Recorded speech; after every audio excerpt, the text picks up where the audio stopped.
center mount carbon is basically what determines the D and L. Now here's the thing. What do we metabolize in our bodies mostly? The D or the L? The D for carbohydrate, the L for amino acids. Okay? I'm so sorry. I still don't understand what you mean by chiral or not. Well, if I'm going to go into the 3D structures, distribution, projections, what do you mean by the chiral? So it's like Look into the projections. Oh, okay. So the actual when it's actually 3D, where it's two like this, and then Exactly. Fisher projections will help you with that. So, this is what I just want to show you, that galactose is what we refer to as an epimer of glucose. Mannose is an epimer of glucose. Can we say galactose is an epimer of mannose? Yeah. Well, let's look into the right classification. So, what I want to show you, basically the 4 slides summarized in this slide, I want you to memorize it and just simplify it for you. Not the structures. I'm not going to ask you to draw the structures. But at least you understand. When I give you 2 structures, you tell me these are epimers. These are basically anomers. These are enantiomers. Let's go through this classification. So in the TBL, third TBL, and in your final, I will give you structures and say, what is this? Alpha, D. Why are you teaching us? Why do we need to know this as doctors, right? Well, here's the thing. I'm not going to get into the details of structures and so on, but you're going to see all your textbooks, all references. Alpha D glucose, alpha D ribose, alpha L. At least understand what do we mean by this. When I say glycosidic bond is alpha 1 to 4, what is this? You speak the language. I don't care about this stuff. That's the whole idea of this exercise. I'm not going to get into details of structures and so on. So, can you keep quiet, please? So, we have isomers. What are the isomers? They have the same molecular formula, however, different structures. If you take glyceraldehyde, dihydroxyacetone, same formula. Aldehyde, ketose. Different structure, yet they have the same formula. This is what we call as constitutional isomers or structural isomers. It's right there. So we have the same formula, different structure. These are structural or constitutional isomers. If they have same formula, but atoms are connected in the same order but differ in spatial arrangements, these are, we call them stereoisomers. The stereoisomers can be classified into 2 categories. The first one, when they are mirror images, into enantiomers. Mirror images. So, look into this example. Glyceraldehyde, D, L, glyceraldehyde. This is what we refer to as mirror image. We cannot superimpose them on top of each other, but they are mirror images. That's how we look at it. Then we call it enantiomer. Anytime, rule of thumb, anytime you have DNL, that's an enantiomer. Right away. When I give you DNL glucose, DNL fructose, DNL whatever, DNL, that's enantiomers. They're superimposable? No. But they're mirror images. This is just an example. So we have enantiomers, and we have diastereoisomers. What is diastereoisomers? Opposite. This is mirror image. This is not a mirror image. Diastereoisomers. And there are 2 types. Epimers, which we're just seeing, galactose, mannose, glucose, these are epimers. We're going to look at their structure. These are epimers basically differ at one of several asymmetric carbon atoms. One. These are epimers. Once you get into the ring structure, these are anomers. When do we form this ring structure? benzene. Ketoacetal. And it basically just dissolves in carbohydrate. You'll see most of it in the ring structure automatically. through its hydrophilic interaction with the water molecules, it forms this structure. We're going to see how it's formed. So let's try to remember. I'm going to give you some examples. I will ask you in the TBL3, and your final will have some of these questions. So let's see if we can get it. We talked about epimers, right? These are diastereoisomers. This is an example of epimers. Let's see if you understand the concept. We have glucose. Epimers are different in what? One of the asymmetric chiral center, asymmetric carbon atoms. So we have C4 for galactose, C2 for mannose. When compared to the glucose, can we say that the mannose is an epimer of galactose, D-galactose? What do you think? No. We can't say that. Difference in two. So these are the kind of questions I'm going to ask you. Say, which one is an epimer? Right? Also, I will ask if it's an epimer or anomer. By default, it's diastereoisomer because these are categories of the diastereoisomers. Enantiomers, mirror images. That's how you think of it. Anything I give you mirror image, that's enantiomer. DNL of the same molecule, that's an enantiomer. That's all I care about this slide. Understand these terms. Very clear? You will get short answer questions in the TBL3. You will get multiple choice questions in your final about these. I'm not going to ask you about the structure, but at least you can analyze the images. Are we clear? Yes. These are two giveaway questions I'm giving you from Carbohydrates. As simple as this. Doctor, does it depend on the number of chiral carbon? What do you mean? Yeah, if we have different numbers. These are different chiral carbons. You have 1, 2, 3, 4. So we can't, if they have different chiral carbons, so they would be different structures, right? But what's available in nature is different. We only have limited number. Okay? Now the other thing also, what are anomers? Isomers that differ at a new asymmetric carbon atom, similar to these epimers, however, formed on ring closure. So anytime we mention anomers, think of a ring closure. You have a ring right there.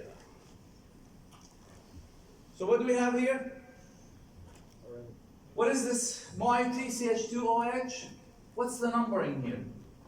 1, 2, 3, 4, 5, 6. The same thing here. So we look at, is this what? C1? The hydroxyl group, if it's pointing downward, in transposition, we call it alpha. If it's pointing upward, in cis position, that is beta. Right? So basically, here you can see we call it pyranose. I'll explain what we mean by pyranose. This is what we refer to as anomeric carbon. C1 is anomeric carbon. So if I ask you determine the anomeric carbon, you should tell me C1 is the anomeric carbon. This is what we refer to. Right? Now, the reason I put this figure just to show you that we could present the carbohydrate in what we refer to as the Fischer projection, straight chain form, or as the Haworth projection and Haworth projection chair form. I mean, we could give it to you anyway. I know this is kind of really messy. We'll try to stick to these two projections. So let's get into hemiacetal formation. What do we mean by hemiacetal formation? I just told you, dissolve any carbohydrate, it will form ring structure. This is the nature, this is how it is. So what happens here? We have D-glucose. What's C5?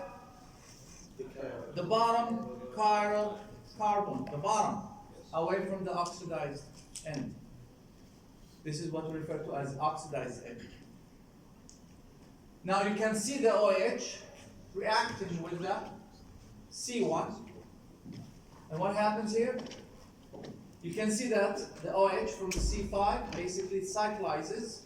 This is the C1, and we refer to this as chiral center or anomeric carbon, where you can see the OH pointing down. That's the alpha. Can we tell from this structure whether it's a D or the L structure when it's Yes. ring form? Good luck. If I really want to confuse you, I'll give you a ring structure with an L glucose. Good luck figuring it out. But I'm not that bad. I'll stick to the D ring. Because if you look into here, yes, we can tell this is alpha. So when you draw it here, where's C5? Where's C5? How is it? I mean, look at it. CH2OH always pointing up. So how is it in the L? I'll leave it to your imaginations. But it's completely different. I'm not going to get there. All what I care about right now, for you to understand, speak the language, the alpha, the beta, the D, the L, this is what I care about, because that's what you're going to see in your textbook, this is what you're going to read in your papers, and whatever you try to read about carbohydrate, they'll have that designation, at least to understand where it's coming from. As simple as this. Doctor, in the first structure, how did we know that it's D, not L? It's D. Said when the bottom chiral molecule, the hydroxyl group, is pointing to the right, that's a D. When it's pointing to the left, that's an L. So we know what's the alpha, we know what's the D. That's all I care at this stage.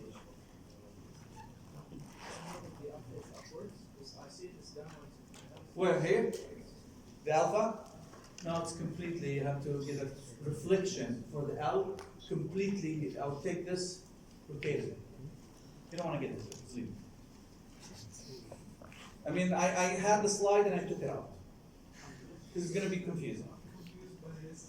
What? No, what I'm saying, if I give it to you like this is a D. Why? The bottom chiral center pointing to the right. But when it cyclizes, when we form the hemiacetal formation, well, we know it's alpha, because, so we know it's D because of the fact that I gave you this. And this is how it's going to look like.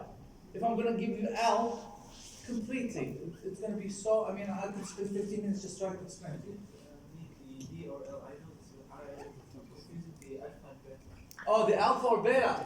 Look into the moiety CH2OH right there. C1. It's not C4, I'm talking about C1.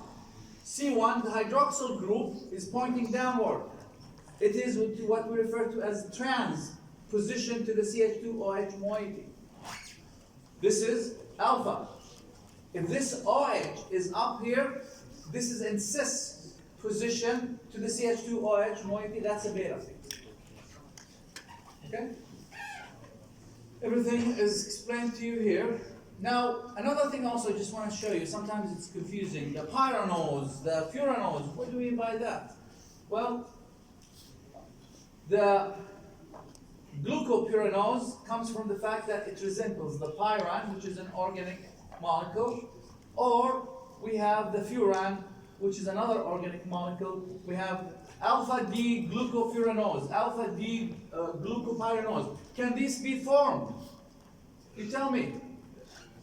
You want me to explain to you how it's formed? Think of a ketose, not an aldehyde, not glucose or aldehyde.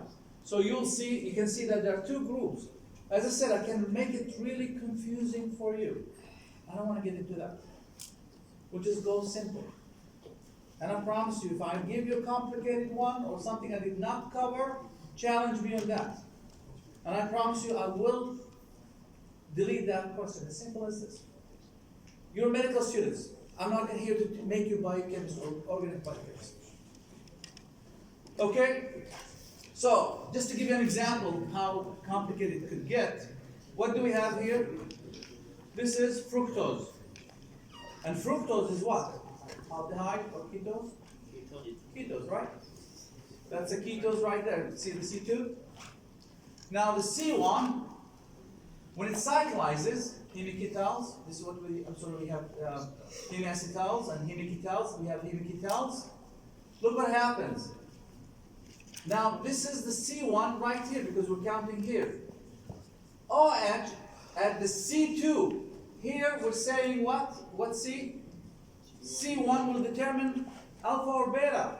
When we go to the fructose, we have hemiketals. What happens?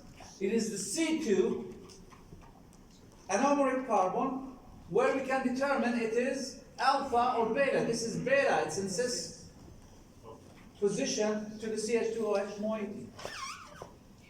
Do you see what I'm saying? It's the difference between aldehyde and ketones here because of the fact that it will be confusing. Look at the OH at C2 for the ketones. Done? Okay, we're done with the bioorganic stuff. We're going to move on to what is good for you to know as a doctor.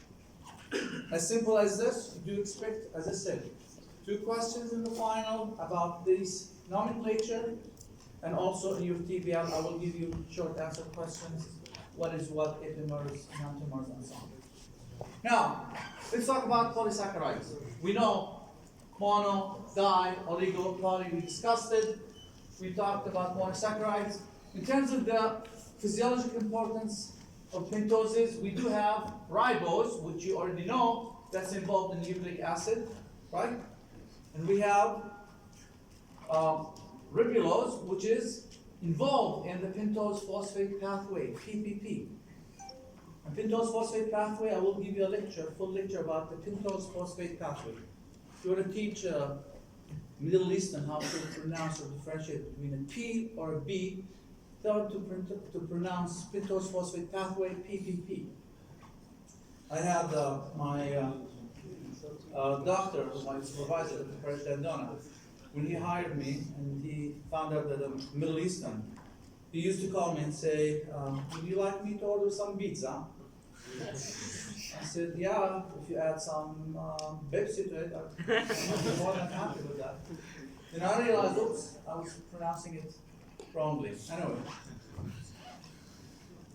Now, some hexoses of physiological importance, we discussed the glucose, fructose, galactose coming from lactose, right? Where do we find the lactose? In the milk. And you can see that how much the liver basically functions in terms of the kids, because all what they take with their infant is nothing other than milk. Now, here we go. We have another nomenclature that we need to know. And I will ask you about it in the exam as well. Which is, if you see something like this, what does this mean? For disaccharides, for instance. When I say sucrose, disaccharide, it has, the structure has glucose, alpha 1, 2, fructose, beta. What does this mean? Let me just explain it to you because I'm running out of time. If I give you a structure like this, and tell me what is the link. This is glycosidic bond between 2 sugars. I'll give you the names of the 2 monosaccharides. We will write it down underneath it, but I just want to make sure that you understand the glycosidic bond, which is, if you look into here, this is C1, right? So we have, this is basically a lactose composed of galactose and glucose. So this is it in the alpha or beta? Beta. Beta, so this is 1, beta 1, 2, C4. We don't have the designation of alpha or beta for the C4. Right? So this is beta 1, 4, glucose. Let's look into this. Sucrose, composed of glucose and fructose. We can write it either way. So what do we have here? Let's take it from this way. And that is this glucose or fructose? This is glucose, right? So what do we call this? This is glucose, alpha, why? Because it's pointing down, 1. What about here? No, look at the direction, this is C2. This is the C2. So we have 1 to 2 beta fructose. Right? I'll make it easier for you. I'll give you the 4 nomenclature, you pick one based on the directions. Okay? Let's take this third example. 3 halose, which is glucose with alpha 1 to alpha 1. This is alpha C1, 2. Look that it's been rotated here. This is C1 as well. Is it in the alpha position? Yes, it's in the alpha position. So this is alpha 1 glucose. The second alpha 1 glucose, the oxygen is down. The hydrogen is down. So it should be beta. Which one? This one. This is all flipped. I mean, this one usually, as I said, this is projection. All what we care here is, you can see it. This is alpha 1. Is this alpha 1? Are we taking, oh, this is beta, I'm sorry. Yeah, no, I'm sorry. Take a look into this. It's flipped. This glucose is flipped. This is the tough one. So we're not going to ask you about it. This one is flipped, so this is why it's opposite. You see it? It's opposite to the CH2OH moiety. That's fine. Okay, let's talk about some quickly, scan some of these slides. For polysaccharides, we know what's polysaccharides. We hydrolyze it into different monosaccharides, right? We have homo polysaccharides, heteropolysaccharides. Do you have a lecture after this? Okay, I'll try and finish it quickly then. So we have polysaccharides that are basically nothing other than mostly these are storage form polysaccharides. In the plant we have amylose, we have amylopectin.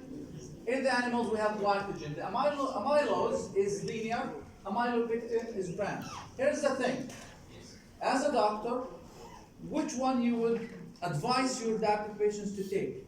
Amylose or amylopectin containing? Amylose, no. It's the amylose.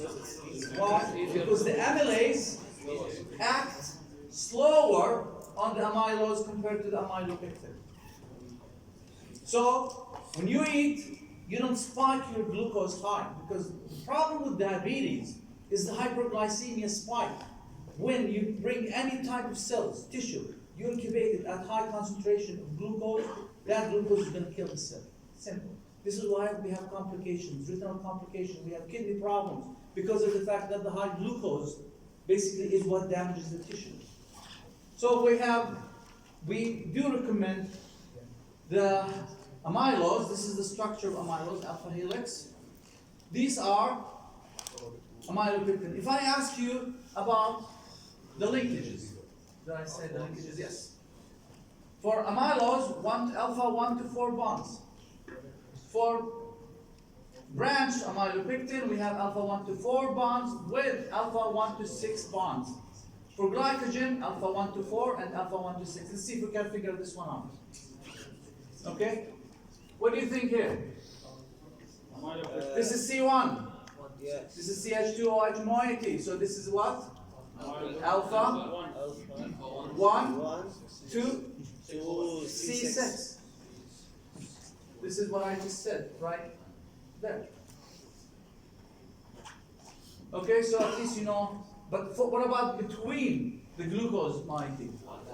C1, right? So we have 4, I'm sorry, C4. This is C1, this is C4. So alpha 1, C4. This is what we mean by this designation. This is how the structure of the amylopectin stabilized by hydrogen bonds and so on. This is what I told you in terms of the amylase in lentils, human bean, legumes, and long grain rice. They're high in amylose and low in amylopectin. This is why we recommend it for diabetic patients, because it reduces the spike of glucose. Whereas if you go for the amylopectin, food rich in amylopectin includes refined wheat flour, potatoes, corn, and short grain rice. This is why these are on the list of no-no for diabetic patients. Okay? Let's see if you can figure out the structure. What did we say about here? We have alpha 1 minus bond. Alpha 1, right? This is alpha 1, 2, 4, C4. 4 in between. What about branches? So this is alpha 1, C6. So it's easy. You can figure it out. But the carbons will be numbered, right? The carbons will be numbered. Otherwise, I mean, If it's simple like this, you know, this is O, follow the O. It should help you. Right? This is glycogen. Where do we have the glycogen in our bodies? Glycogen. Stored where? Muscles and liver. How long do you think glycogen storage is going to last in your body? Within 24 hours, your glycogen is depleted. Within 24 hours without activities. If you have an exercise activity, that could be within an hour. Gone. This is how much glycogen could give you in terms of energy. Okay. So we talked about complexes. You can skip this slide. If I were, I would just delete it. The reason I have it here is just to show you that I talked about energy sources, but also I said we convert everything to glucose to utilize it for energy. But also we could utilize these monosaccharides for derivatives, for structural components. So it's not only for energy, we have other structures. These are just examples. You can skip it. I'm okay with it. Let's talk about transepithelial absorption of glucose because it's part of your objectives. So we have epithelial tissue. We have the lumen of kidney or intestine. Why do we have lumen of kidney or intestine? Intestine. Absorption, and the kidney reabsorption of glucose, right? This is how it works. So we do have basically glucose absorption goes from low to high, opposite to the concentration.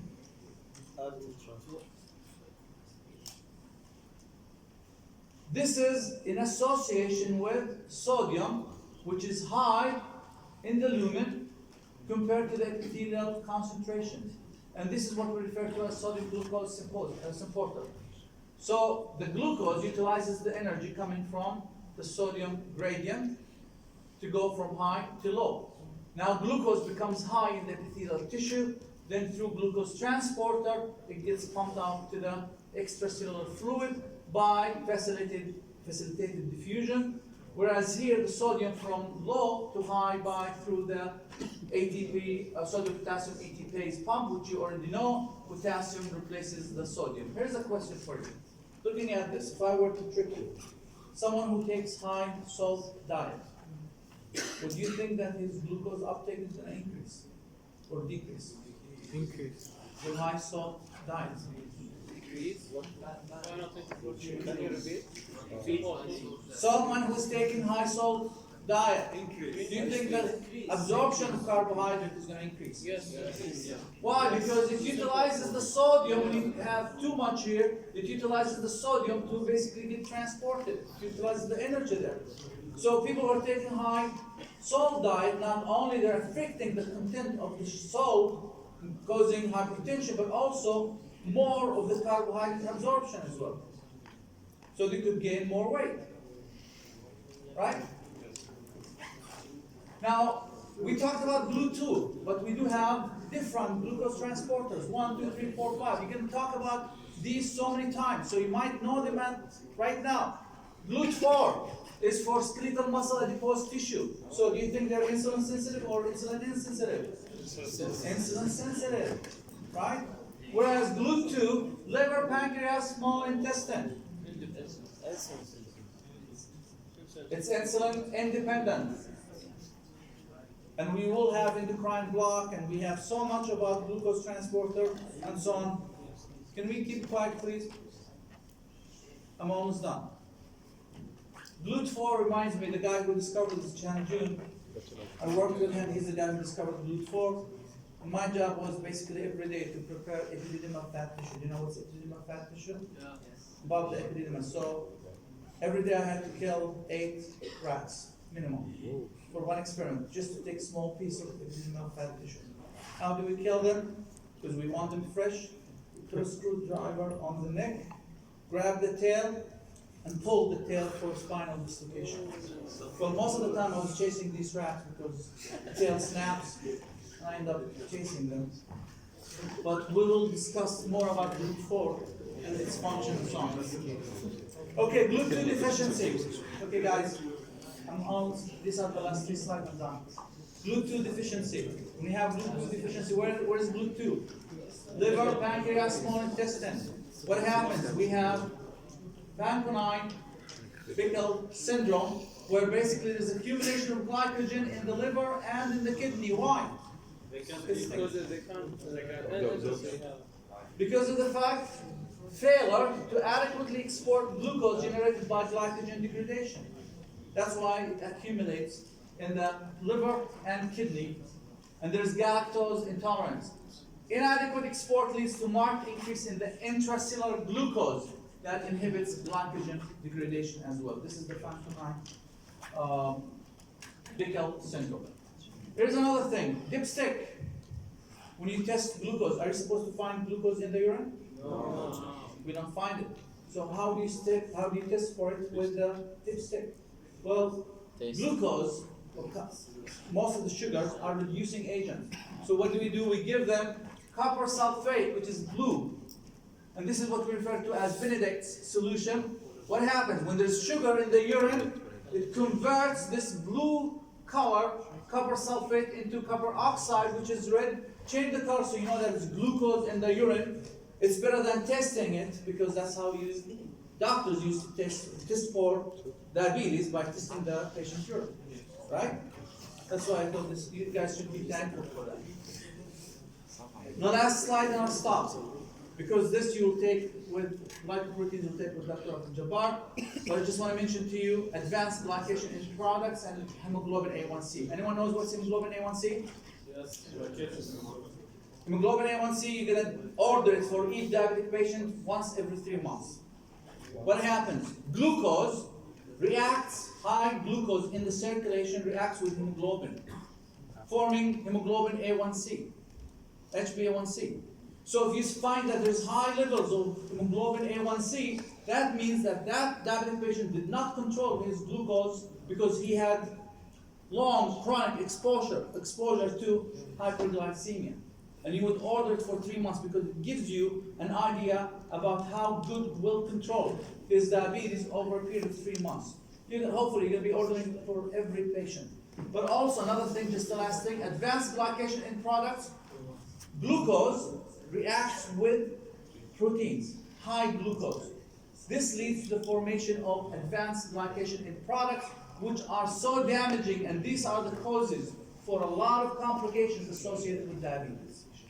Okay? Let me take the attendance and then you're all set to go.